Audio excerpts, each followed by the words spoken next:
guys! Gagawa tayo ngayon ng whole chicken in oven. Unang-una, i-marinate muna natin ang ating chicken.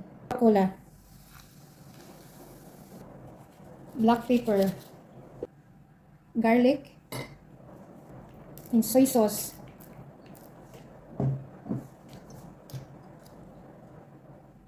Liquid seasoning, pampalasa guys. I-marinate natin siya ng mga 1 hour or overnight sa fridge guys. Para manunuot yung lasa ng manok, yung mga nilagay natin.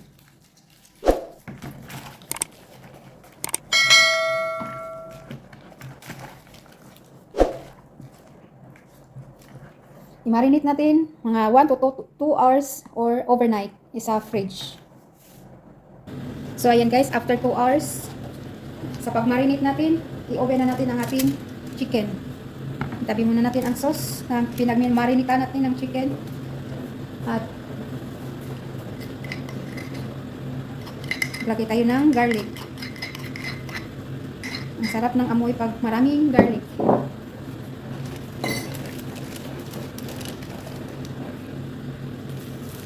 Na, madam! Yan, sibuyas na dahon guys. At meron din tayong lemongrass para pandagdag aroma. Ating sibuyas, lagyan din natin ng sibuyas. Cumin powder. Paprika.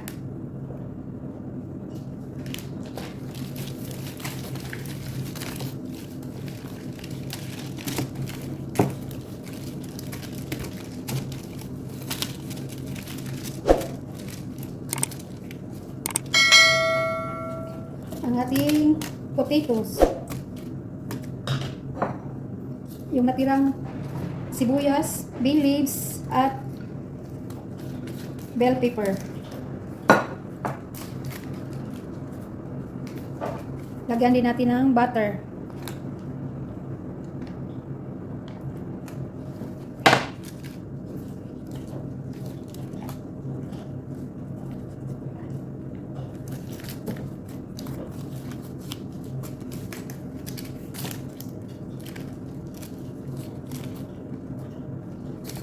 At itali natin yung legs kasi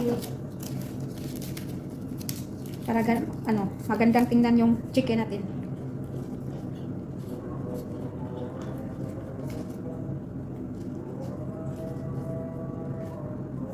At ilagay natin yung marinated sauce.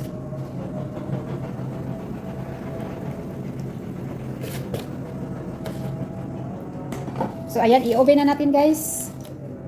Ilagay natin sa oven na mga hanggang maluto yung chicken natin.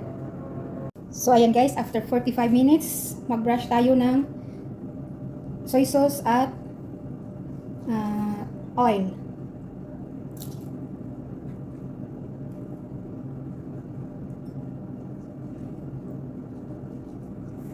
At malapit na din maluto ang ating chicken.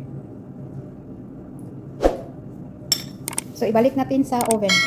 So, ayan na guys. Luto na ang ating whole chicken sa oven. So, ayan na guys. After 1 hour and a half, luto na ang ating roasted chicken in oven. Wow, ang sarap nito guys. Okay, bye. Thank you for watching guys. God bless us all.